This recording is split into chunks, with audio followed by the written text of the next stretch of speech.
गांव से मुंबई आने के बाद बेचारे बहुत से लोग अपनी जिंदगी में बड़े बड़े सैक्रिफाइस देते हैं। आज हम उन्हीं सैक्रिफाइस के बारे में बात करेंगे। लोग सोचते हैं कि मुंबई में पैसों की बारिश होती है, लेकिन सच्चाई वही जानता है जो सच में मुंबई आकर जीता है। सबसे पहला सैक्रिफाइस है अपने घर और परिवार से दूर होना। उत्तर प्रदेश से मुंबई की दूरी लगभग 1800 किलोमीटर है और बिहार से करीब 2000 किलोमीटर। सोचो, जब कोई इंसान अपने माँ बाप, अपना घर, अपनी मिट्टी छोड़कर सिर्फ 4 पैसे कमाने के लिए इतनी दूर आता है, तो भाई ये बिल्कुल भी आसान नहीं होता। गांव से सरहद पर जाने वाला एक फौजी और गांव से मुंबई आने वाला एक गरीब मजदूर, दोनों की जिंदगी में एक बात समान होती है, दोनों अपने परिवार से दूर रहते हैं। नंबर 2, दूसरा सैक्रिफाइस। मुंबई आने के बाद उनके सामने सबसे पहला सवाल होता है, अब काम क्या करें। वे काम की तलाश में लोगों से बात करते हैं, लेकिन ना कोई खास स्किल सीखी होती है और ना ही अच्छी पढ़ाई की होती है। ऐसी हालत में कुछ लोग 1-2 महीने इधर उधर काम करके हार मानकर वापस गांव लौट जाते हैं, लेकिन कुछ लोग घर से वादा करके आते हैं कि मैं मुंबई जाऊंगा तो अमीर बनकर ही वापस आऊंगा, और वही लोग सबसे ज्यादा मुश्किलें झेलते हैं। अब जरा सोचो, जहां वे अपने घर में 4-5 कमरों में आराम से रहते थे, खटिया बिस्तर की आदत थी, वहीं मुंबई में उन्हें सिर्फ 10 बाय 10 के छोटे से कमरे में रहना पड़ता है, वो भी अकेले नहीं, 4-5 लोगों के साथ, और कई बार तो जमीन पर चटाई बिछाकर ही सो जाना पड़ता है। उन्हें धीरे धीरे ये तक भूलना पड़ता है कि वे अपने घर में कैसे रहते थे। भाई सच कहें तो उनकी जिंदगी बहुत कठिन हो जाती है। खुद को बदलना कभी आसान नहीं होता, लेकिन मजबूरी इंसान को बदल ही देती है।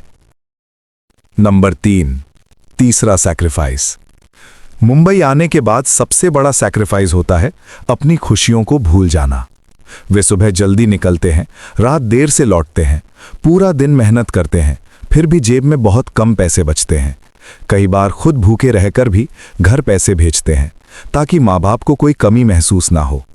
त्योहार आते हैं, दिवाली, होली, ईद, लेकिन उनके लिए हर दिन एक जैसा ही होता है। जहां पूरा परिवार एक साथ खुशियां मनाता है, वहीं वे किसी कोने में अकेले बैठकर बस फोन की स्क्रीन देखते रह जाते हैं। सबसे मुश्किल पल तब आता है जब घर से फोन आता है, बेटा कब आओगे, और वे जानते हुए भी कि आ नहीं सकते, बस इतना कहते हैं, जल्दी आऊंगा। ये झूठ नहीं होता, ये मजबूरी होती है। सच तो ये है भाई, मुंबई कमाने वालों से सिर्फ मेहनत ही नहीं लेती, उनकी हंसी, उनका समय और कई बार उनका पूरा बचपन अपने पास रख लेती है। नंबर 4, चौथा सैक्रिफाइस। मुंबई में रहने वाले इन लोगों का सबसे दर्दनाक सैक्रिफाइस होता है अपना दर्द छुपाकर मुस्कुराना। दिन भर की थकान, कम पैसे, भीड़ भरी जिंदगी और अंदर जमा हुआ अकेलापन, ये सब होने के बाद भी जब घर से फोन आता है तो वे हमेशा यही कहते हैं, हाँ माँ मैं ठीक हूं। वे कभी नहीं बताते कि कई रातें बिना ठीक से खाए ही गुजर जाती हैं। कभी नहीं बताते कि कमरे में जगह कम है पर मजबूरी बहुत बड़ी है।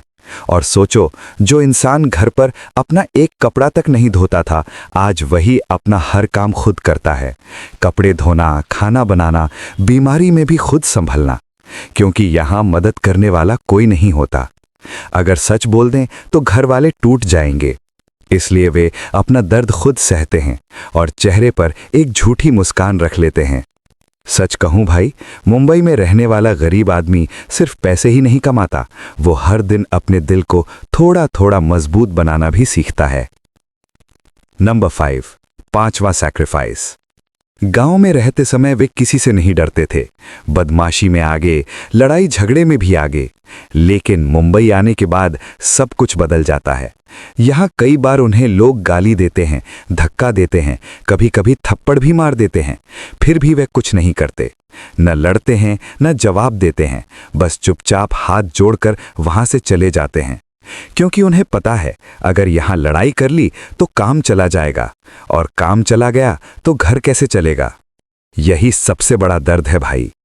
जो लोग कहते थे मैं तुम्हारा दोस्त हूं, तुम मेरे भाई जैसे हो, मुश्किल समय आने पर वही लोग कहीं दिखाई नहीं देते।